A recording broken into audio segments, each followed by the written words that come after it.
안녕하십니까. 전남대학교 소프트웨어 중심대학 사업단 유재명입니다. 저희는 지금 인터넷과 미래 네트워크 기술에 관하여 군산대학교 소프트웨어 중심대학 사업단과 함께 진행하고 있습니다. 이번 차시에서는 유무선 네트워크에 대해서 살펴보고자 하는데, 특별히 무선 네트워크 중심으로 살펴보고자 합니다. 이전부터 저희가 지금 진행해온 것들은 이제 네트워크에 대한 부분들을 다루어 보았고, 지난 시간에는 네트워크 프로토콜, 특별히 TCP/IP와 HTTP 프로토콜에 대해서 살펴보았고, 이번 차시에서는 무선 네트워크를 중심으로 살펴보고자 합니다. 먼저 유선과 무선 네트워크의 어떤 그 특징들을 한번 비교를 해보고자 합니다.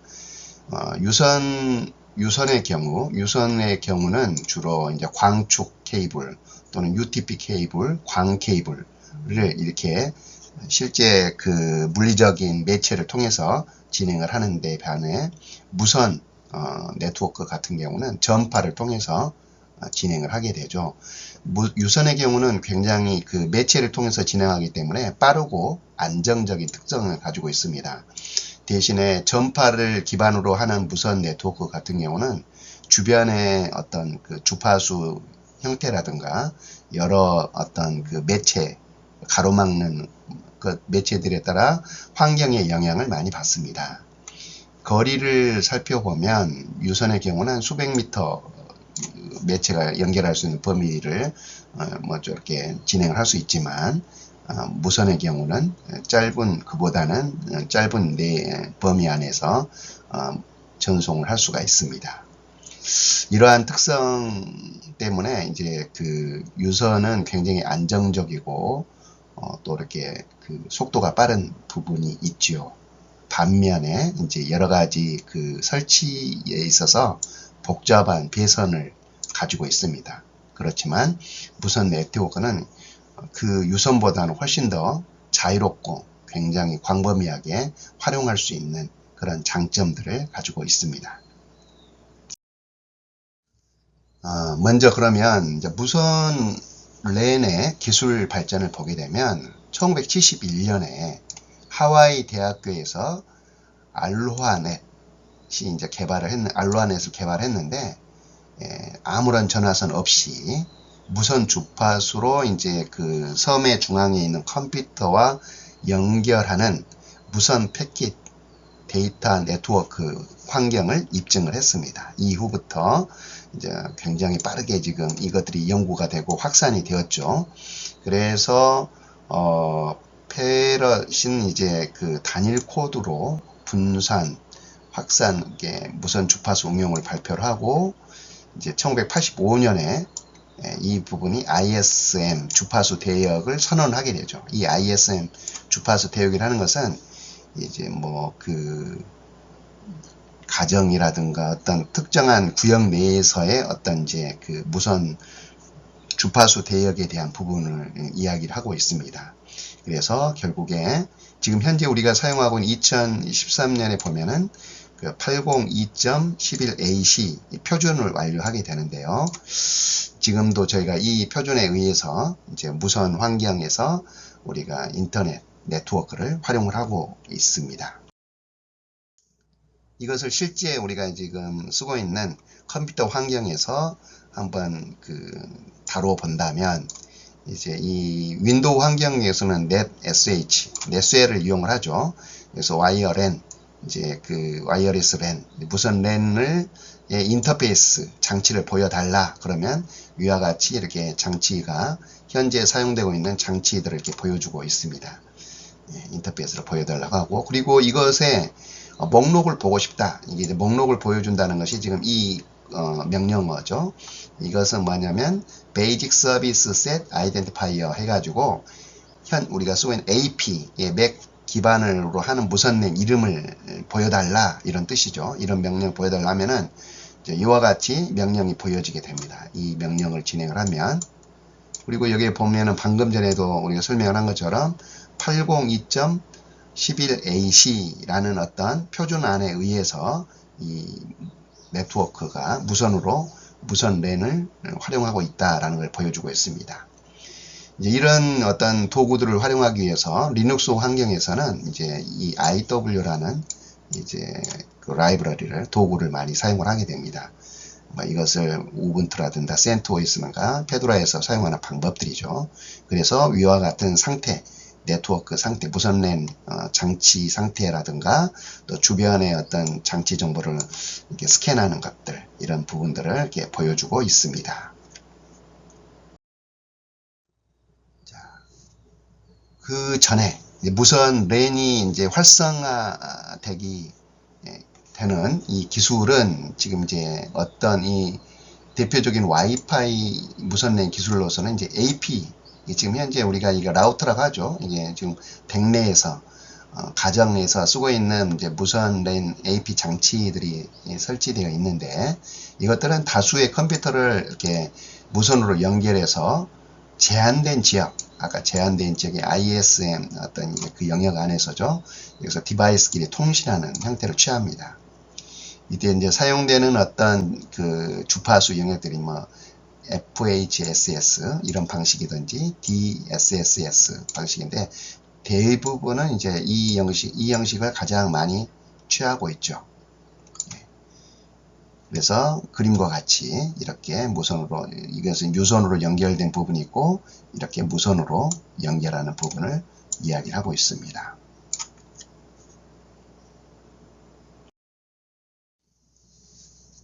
이제 이렇게 와이파이 그 무선 랜 기술이 이제 나오게 된 그 이전 기술을 한번 살펴보면, 주로 이제 그 와이브로를 썼었죠. 우리 한국에서 독자적으로 개발한 휴대 인터넷 표준인데, 이게 한 2018년 정도에 종료가 되었네요. 그래서 노트북 또는 PDA, 그 이동의 그 태블릿 이전의 어떤 장치를 말하죠. PDA가 여기에서 고속으로 인터넷을 접속하는 것을 제공을 해줬어요. 상당히 와이브로가 아주 뛰어난 기술로 인정을 받았지만, 이제 이게 이후에 이제 와이파이 기술이 나오면서 이제 이것이 종료가 되었던 것 같습니다. 미국이나 뭐 일본, 러시아에서는 와이맥스 기술들이 그 이전엔 활용이 되었었습니다. 그러면 이제 그리고 이제 거기에서 좀 더 이제 우리가 쓰고 있는 범용 와이파이 기술과 좀 다르게 와이어리스 퍼스널 에어리어 네트워크라는 와이팬 기술을 한번 살펴보면, 그래서 블루투스가 이제 많이 적용이 되고 있죠. 이것의 표준은 802.15.1 와이팬 기술을 가지고 있고요. 이제 이 주파수 대역에서 쓰는데 주로 저전력을 사용을 하죠. 블루투스, 현재도 쓰고 있는데 블루투스 이어폰 또는 스피커, 블루투스 스피커, 또 스마트워치, 피트니스 밴드 이런 거에서는 이 블루투스 이제 통신을 이용을 해가지고 많이 접근하고 있고, 현재 또 뭐 무선 키보드, 지금 현재 저도 쓰고 있는데 무선 키보드, 마우스 이런 것들을 쓴다든지 이렇게, 또는 차량에서 쓰는 오디오에는 이 블루투스 기술이 적용이 되고 있습니다. 직비는 주로 이제 직비도 역시 마찬가지로 무선 환경이기 때문에 저전력을 활용을 해야 되고, 이제 좀 이런 범위가 주로 이제 직비 같은 경우는 스마트 홈 자동화에 많이 쓰이고 있습니다. 또 산업체에서도 이 직비를 이용을 해가지고 공장 자동화 같은데 활용이 되고 있죠. 또 헬스케어 영역에서도 활용이 되고 있고요. 도어 센서에서도 많이 사용이 되고 있습니다. 무선 랜의 구성 형태는 두 가지가 있어요. 하나는 하부 구조 형태, 인프라 스트럭처 모드라고 하는데, 하부 구조 형태로 되기도 하고 애드혹 방식이 있다는 겁니다. 하드웨어 같은 경우는 이제 우리가 지금 쓰고 있는 다수의 어떤 클라이언트와 AP로 연결된 그런 구조를 가지고 있죠. 지금 현재 우리가 쓰고 있는 가정에서 쓰고 있는 와이파이 공유기, 또는 뭐 사무실 또는 기업 내에서 쓰고 있는 그런 형태에서도 이 하부 구조 무선 랜 방식을 활용을 하고 있습니다. 애드혹 같은 경우는 이제 그 AP가 없을 때 주로 이제 이게 쓰이게 되겠죠. AP가 없을 때 쓰이게 되고, 또 1대1로 점대점 1대1로 직접 연결할 때 쓰이게 됩니다. 에드웍은 좀 더 한번 더 1대1 장치가 없을 때 우리가 이제 어디 가보면 이제 AP가 있으면은 공유해서 여러 다수의 사용자들이 함께 무선랜을 활용을 하게 되는데, 이제 한 컴퓨터는 되는데 다른 컴퓨터가 안 되는 경우, 노트북이 안 되는 경우, 그럴 때 이제 이 에드웍 방식을 쓰면은 참 좋은 어떤 것들을 활용할 수가 있어요. 그러니까 친구와 같이 가다가 친구는 이제 뭐라고 합니까? 인터넷이 되는데 이제 안 되었을 경우, 이때 쓰는 방법이 이제 이렇게 에드웍 방식인데, 이와 같은 방법을 하기 위해서 제가 이렇게 절차를 한번 정의를 해봤습니다. 먼저 인터넷이 되는 이제 랜선, 유선으로 연결되어 있는 환경에 되어 있는 노트북의 경우라고 한다면, 이 노트북에 이제 무선 랜이 더 추가적으로 있을 때, 유선으로는 연결되어 있고 무선 랜이 존재하고 있을 때, 자, 이와 같이 이제 환경을 구성을 합니다. 이때는 이제 관리자 권한으로 실행을 해야 돼요. 그리고 이름을 주고, 그 다음에 SSID를 등록을 하고, 그 다음에 키를 하나 줍니다. 그리고 스타트를 하게 되면 이제 이게 AP의 역할을 하게 되는 거죠. AP 역할을 하게 되고, 이때 다른 노트북에서 이 SSID를 찾아서, 와이파이 SSID를 찾아서 비밀번호를 입력하고 연결이 됩니다. 그러면 자, A라는 이제 노트북은 인터넷이 연결된 거고, 이제 그 B라는 것은 에드웍으로 연결된 상태에서 두 컴퓨터는 이제 이 A는 AP 라우터 역할로서 이 B에게도 인터넷이 연결될 수 있도록 이제 그런 기능을 활용할 수가 있습니다. 그래서 한번 실제 이제 그것이 어떤 상태인지 한번 보여주면 B가 연결되어 있다고 이제 그것이 나타나게 되겠죠. 연결이 끝나고 나면 종료를 하면 됩니다. 이와 같은 방식으로 에드웍 방식은 활용할 수 있을 것 같습니다.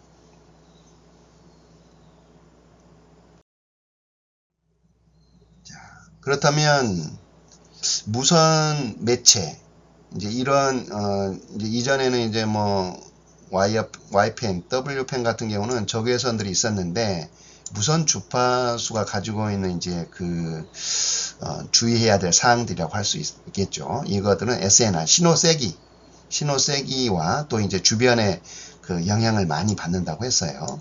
그래서 이 SNR 신호가 약하면 이제 계속해서 이제 장치, 이걸 수신받는 장치 상태를 점검하는 검출 비용이 증가되게 됩니다. 그래서 연결이 어렵다는 그런 상태가 되는 거죠.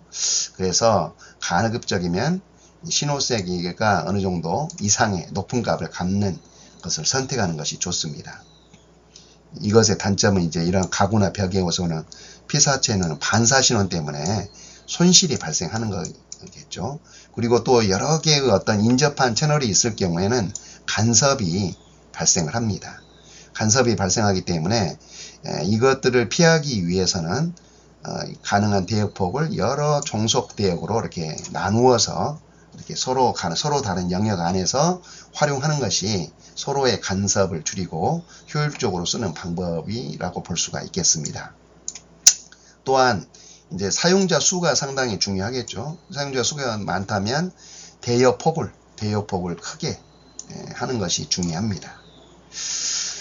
그리고 다중 경로로부터 들어오게 되었을 때는 간섭이 발생하게 되는데, 이런 것들을 하기 위해서 이제 중간중간 이 파장마다 이제 안테나에서 증폭을 시켜야겠죠. 신호 세기를 증폭을 시켜서 이것들을 할 수 있도록, 서로 그래서 신호가 멀리까지 영역에 이제 전달될 수 있도록 이렇게 공간 다이버시티를 공간을 활용을 해야 됩니다. 이런 부분들을 통해서 우리가 무선 환경의 네트워크를 구성하는데 주의해서 진행을 해야 될 것 같습니다. 무선 네트워크는 이제 이 유선과 달리, 유선의 어떤 랜카드, 유선의 랜카드가 있었죠. 랜카드와 이제 연결 매체, 이제 그거 광축 케이블이 있고 동축 케이블이 있고, 또는 UTF 페어 케이블, UTP 케이블이라고 하죠. UTP 케이블이 연결되어 있는 그런 상태라고 한다면, 이제 그건 무선 장치, 그런 물리적인 장치가 필요했는데, 여기서도 마찬가지로 나머지 위의 단계는 동일한 어떤 TCP/IP 형태를 취하게 됩니다. 그런데 여기 이제 무선의 경우도 역시 마찬가지로 물리계층이라는 부분이 이제 이 주파수, 시그널을 발생하는 이런 중요한 부분의 영역을 가지고 있겠죠. 그럼 이것들을 가지고 있을 때 어떤 주파수를 발생시키신가 해서 총 5개의 표준 기술을 제시하고 있습니다. 이것은 이제 주파수 호핑, 주파수 호흡, 스프레드 스펙트럼이라고 가지고 주파수 도약 확산 스펙트럼, 이 FHSS 이런 어떤 형태를 취하든지 시그널을 발생하실 때, 또는 직접 시퀀스 확산 스펙트럼을 활용할 것인지, 또는 직교 주파수 분할 다중화 방식을 선택을 할 것인지, 또는 이제 고속의 직접 시퀀스 확산 스펙트럼을 사용할 건지, 또는 이제 이것이 지금 오소고날은 5GHz가 있고 2.4GHz가 있어요. 이렇게 해서 이 주파수, 무선 주파수는 총 한 5가지 표준을 가지고 있습니다.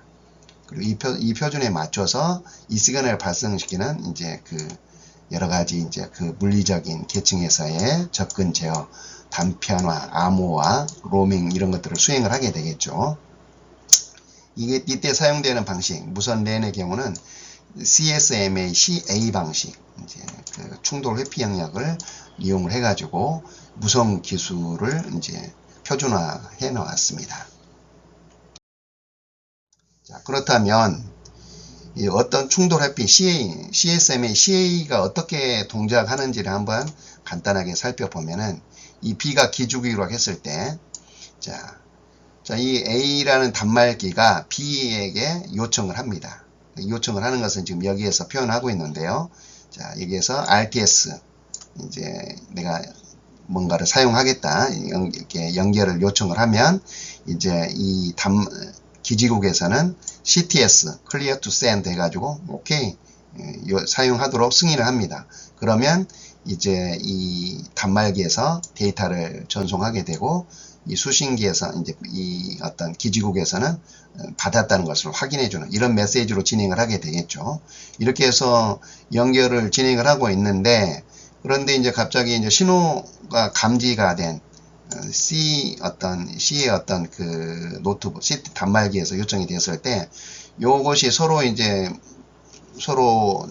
데이터가 전송이 될 때 충돌이 발생하면 안 되잖아요. 그래서 이제 이때는 이 C는 이제 데이터를 예상을 하게 되죠. 예상을 해가지고 이 시간에 맞춰서 이제 채널이 이제 이 자체가 이미 이제 포화 상태가 되었다면 불가 상태로 회피할 수 있도록 이렇게 이제 다른 데에서는 이 스테이션에서는 이제 약간 이제 그것을 사용함 없는 상태가 되었다가 사용이 가능한 시기가 되었을 때 이제 다시 위와 같은 방식으로 RTS를 보내고 CTS 이제 기지국으로도 받고 데이터를 보내고 데이터가 제대로 전송되도록 확인하고, 이런 절차를 통해서 이제 반송파가 충돌 없이 각각의 어떤 단말기에 활용하도록 진행이 됩니다. 이와 같은 방식으로 무선 통신은 진행이 된다는 거죠. CSM이 CA 방식으로. 이제 이런 무선 통신을 이제 진행하기 위해서 이제 이것을 국제 표준으로 삼기 위한 표준화 절차가 있습니다. 표준화 절차가 이제 802.11 IEEE에서 제공되는 802.11 표준화는 이제 랜을 위한 컴퓨터 무선 네트워크 사용 기술에 대한 전반적인 표준을 정리를 하고 있죠.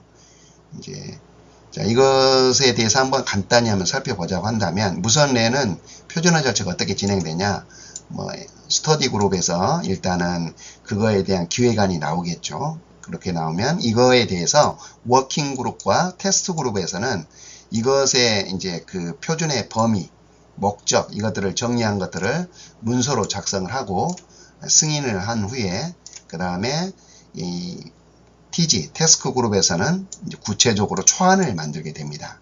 그러면 이와 같이 된 것을 이제 워크그룹에서는 전자투표를 하게 되고, 그래서 그것을 표준 초안으로 인정을 하게 되고요. 워킹그룹에서 인정된 이 표준안을 가지고 표준화위원회에서 승인이 이루어지면 이제 정상적으로 표준화가로서의 어떤 이제 그 권한을 가지고 진행하게 됩니다. 이와 같이 되었을 때 전 세계에서 이제 이 사업자들, 이 무선 사업자들이 이 표준안에 맞춰서 장치를 만들게 되고 이제 무선 통신이 이제 일반화가 된다는 거죠. 지금 현재는 이 802.11 무선 랜 기술의 표준화에 의해서 상호 간섭 없이 이제 2.4기가 대역을 14개의 채널로 구성을 할 수가 있는데요. 미국과 캐나다 같은 경우는 1에서 한 11개의 채널을 활용하고 있습니다. 한국이나 유럽은 한 13개 채널을 활용하고 있고, 일본의 경우는 뭐 전체의 채널을 다 활용해서 진행을 하고 있습니다. 채널을 가지고 신호 세기, 이전에 말했던 것처럼 이제 그 각각에 맞게 이제 대역을 선택을 해서 우리가 이제 여러 가지 무선 환경을 만드는 작업들을 진행을 하게 되는 거죠. 자, 표준안에는 그 외에도 표준안에는 굉장히 많은 표준안들이 있어요.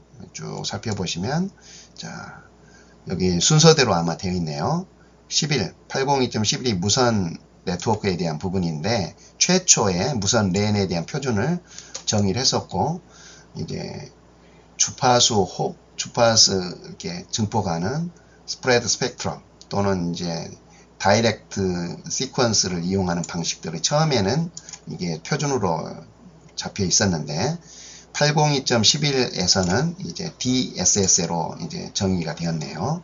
그러다가 802.11A에 와서 1999년도에 5GHz에 대해서 OFDM 이제 직교 주파수 다중화 방식으로 진행이 되었습니다. OFDM 방식으로 정의가 되었다고 합니다.